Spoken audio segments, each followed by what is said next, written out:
Bien sûr, de crypto, les infos crypto pour ceux qui n'ont pas le temps. 14 000 BTC retirés de Binance et pourtant on tient bon les gars, on va parler de ça ce matin. On va aller regarder aussi quelques indicateurs. C'est parti, le BTC il est plutôt stable, on est à 26 500 $, 0,5%. On a Ethereum et BNB aussi très très stable, hein. BNB qui est à 260 $, qui a visité les 250 $ juste un peu avant. Mati qui fait un joli rebond ce matin, 2,6%. ADA qui perd 2,2%, mais le reste de la map c'est vraiment très très calme. Il se passe pas grand chose. Allez, on a quand même Ton qui pousse aussi 2,2%. Pardon. Du côté du long short ratio, les gars, on commence direct, on commence fort.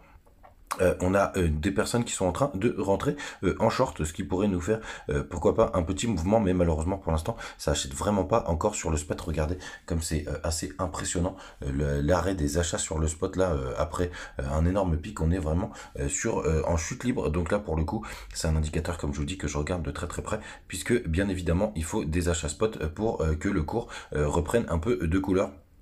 Mais on a ce long short ratio là quand même, on est repassé, on est toujours à 67% de personnes qui sont en long les gars. Donc malheureusement pour l'instant faites vraiment attention. La Bitcoin dominance en plus elle est en train de reprendre de la force de façon assez impressionnante, hein. Vous voyez, on a des belles bougies vertes, donc on est vraiment dans ce gros range entre les, je vous l'ai dit hier, les 46 et les 49 grosso modo.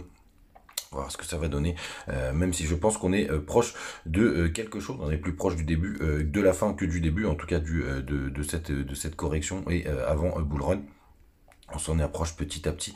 Pour l'instant, on est toujours sur un petit move, sur un move baissier à court terme, en tout cas en daily. On est repassé bearish, hein. Vous voyez, on fait des sommets toujours de plus en plus bas et des bas toujours de plus en plus bas aussi.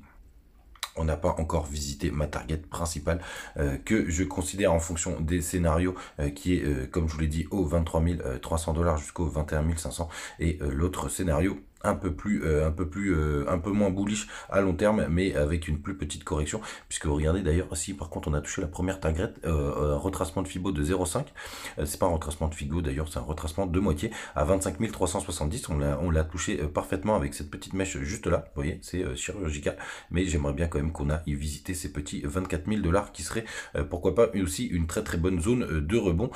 En tout cas, on est plutôt pas mal sur sur le retracement. Pour moi, on est très très proche des derniers plus bas. Donc ça, c'est quand même plutôt une très très bonne nouvelle. Mais pour autant, les gars, il va falloir faire attention. Donc la news du jour très intéressante, c'est justement cette histoire de retrait du côté de Binance, puisqu'il y a 14 000 BTC qui ont été retirés, et pourtant on tient le coup les gars, et pour autant surtout, c'est surtout ça que je voulais vous dire.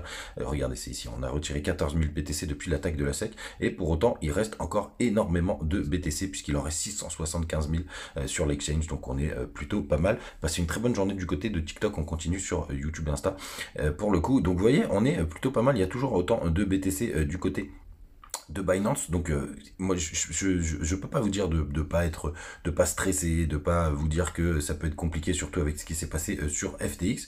Moi j'ai un peu plus de conviction sur Binance que sur FTX. D'ailleurs j'ai jamais trop aimé FTX pour le coup.